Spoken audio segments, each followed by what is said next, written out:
Donc, dans cette vidéo, je vais parler de l'outil Graph d'Illustrator. Et donc, dans la barre d'outils, il faut bien vérifier d'avoir la barre d'outils étendue, barre d'outils, enfin avancée, pardon, pour qu'il apparaisse.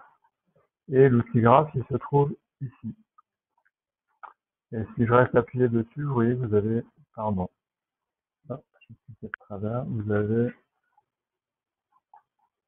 plusieurs possibilités de graphes, des barres horizontales, des barres verticales, des barres empilées, un graphe à couche, à nuage de points, et le graphe sectoriel, ce que moi j'appelle le camembert.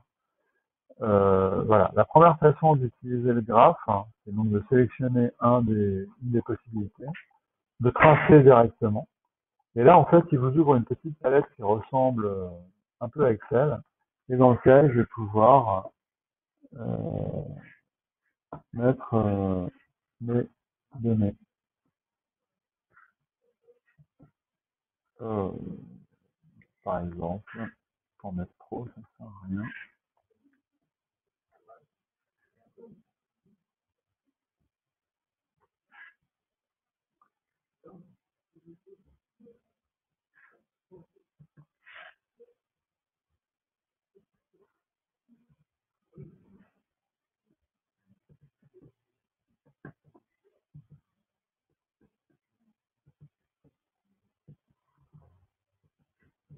Voilà, quand j'ai rentré toutes mes données, je peux cliquer sur la petite case pour appliquer et il me crée directement mes barres avec mes secteurs, avec tout ce qu'il faut.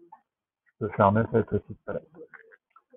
Le premier truc, si je veux aller changer les couleurs de mes barres, par défaut il me met du noir et blanc, c'est pas très beau, je vais désélectionner mon graphe et avec l'outil de sélection directe, donc la flèche blanche, je vais prendre celui qui est en dessous, qui s'appelle l'outil de sélection directe progressive.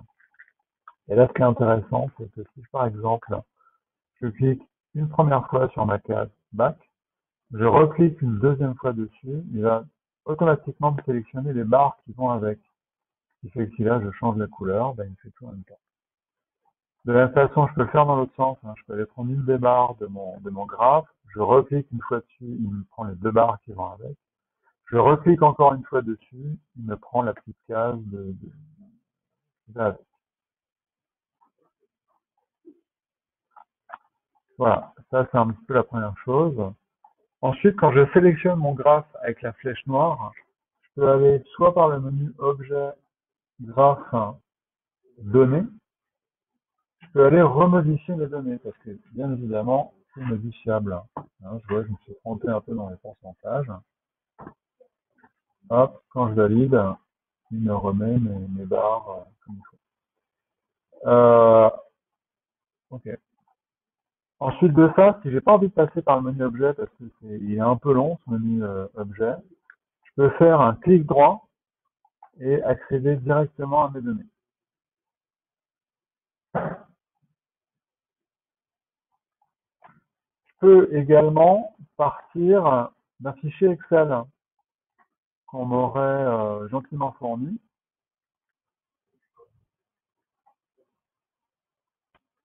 et où j'aurais voilà, tous mes chiffres qui seraient intégrés. Et là, je m'embête pas, le plus simple, je sélectionne mes cellules, commande C pour copier, je vais dans mon graphe, j'affiche les données. Alors, je peux prendre tout ça, le supprimer, avec la touche supprime. Je me mets dans ma première cellule, pomme V, collée. Je valide. Voilà, il met directement toutes mes entrées. Voilà, il met une deuxième colonne. Euh, voilà, il y a un petit bout qui est resté. Ok. Ensuite de ça, donc si je veux aller changer mon graphe, je peux toujours faire un clic droit dessus et là je peux rentrer dans les attributs. Alors, l'outil graphe, c'est un outil qui n'a pas vraiment évolué, ou pas beaucoup en tout cas, sur Illustrator depuis au moins une dizaine d'années, selon moi. Et le principal défaut, c'est qu'il n'y a pas de case aperçue. C'est-à-dire que quand dans ces attributs de graphe, quand vous changez quelque chose, ne serait-ce que la forme du graphe, il faut faire OK. pour voir ce que ça donne. Donc là, je suis passé en barre empilée. Voilà, je peux passer en camembert, par exemple. Et à chaque fois, il faut faire OK pour voir ce que ça donne. Donc ça, c'est pas hyper pratique.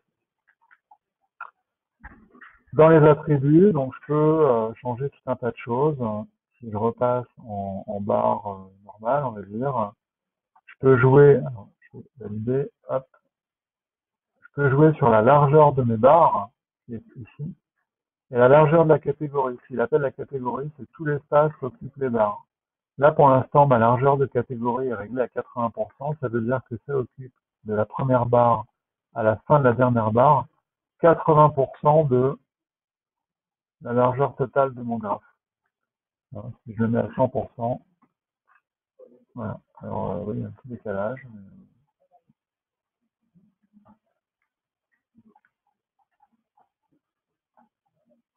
Si je mets mes barres à 100%, elles vont occuper chacune 100% de la place qu'il aurait dédiée. Donc ça, c'est des options graphiques. Je peux, sur l'axe des valeurs, alors là, vous voyez que par défaut, ah oui, j'ai une option qui était restée, donc je vais le remettre en réglage de base. Donc mes données, la plus grande est à 31. Ce qui fait que ma graduation, pardon, il me la met à 35. Hein. Mais je peux, alors j'ai tout un tas de réglages qui sont réglés rester de mon ancien exemple, c'est pas très grave. Sur l'axe des valeurs, je peux lui dire de remplacer les calculs. Plutôt que d'aller jusqu'à 35, ben, je peux lui dire qu'il aille jusqu'à 20, par exemple. Je peux lui mettre moins si j'ai envie. Ce qui fait que je vais avoir des barres qui vont dépasser. Ou je peux lui dire d'aller jusqu'à 50, par exemple. Je dirais ça parce que ça perturbe. Voilà. Et là, il va y avoir plus d'espace.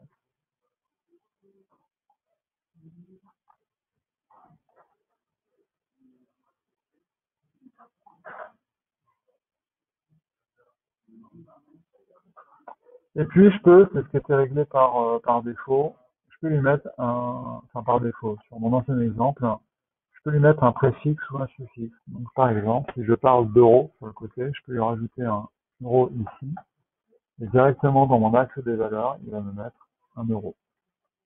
Alors, je sais pas pourquoi il me met des virgules comme ça, mais ça doit être...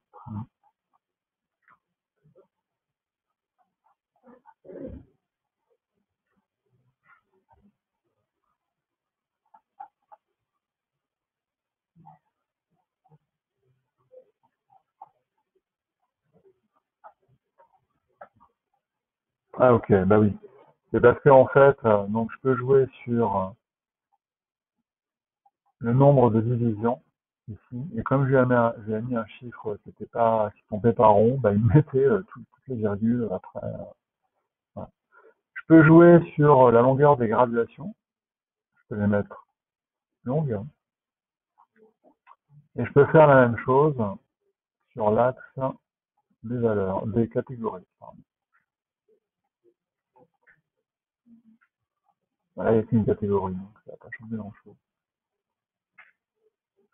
Alors, dernière chose sur les graphes, je peux toujours revenir sur les données, donc changer les chiffres, ça on l'a vu. Tant que je n'ai pas dissocié mon élément. Si à un moment, pour une raison ou pour une autre, je suis obligé de faire objet euh, dissocié, pardon, d'ailleurs il va me mettre une alerte. Oui.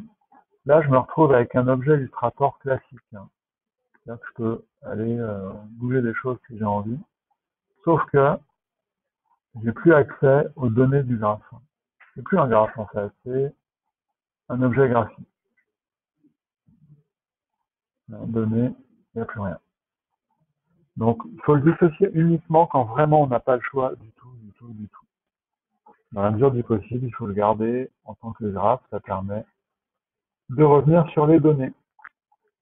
Voilà pour les principales fonctions du graphe Illustrator.